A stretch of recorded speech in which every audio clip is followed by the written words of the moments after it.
On fait attention comment on utilise l'eau, là. C'est ça qu'ils nous a demandé de faire, là.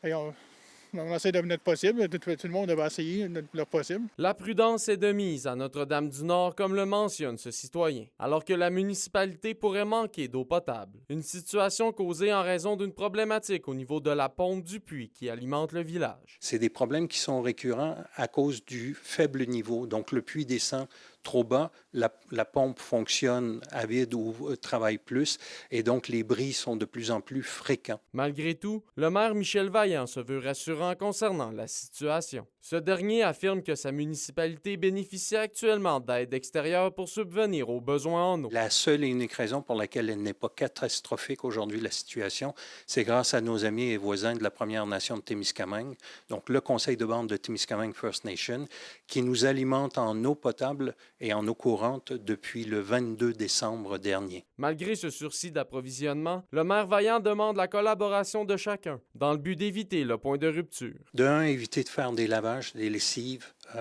donc d'utiliser la machine à laver, de faire le moins possible le lave-vaisselle, d'éviter de tirer trop souvent la chasse d'eau. Tout ce qu'on peut faire pour réduire la consommation en eau, on le fait dans ce contexte-là. Et puis on demande aussi la collaboration des entreprises, des écoles, pour essayer de mettre en place toutes les mesures nécessaires. D'ailleurs, certains commerces font également leur part. C'est notamment le cas de Ghislain Ewin, qui est propriétaire d'une petite épicerie au cœur de la municipalité. C'est sûr qu'on y va quand même toujours correct, là. On n'en abuse pas vraiment, là. J'ai été conseiller municipal pendant une douzaine d'années.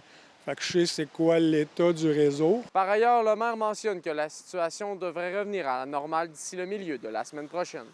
Olivier Morin, RNC Nouvelles, Notre-Dame-du-Nord.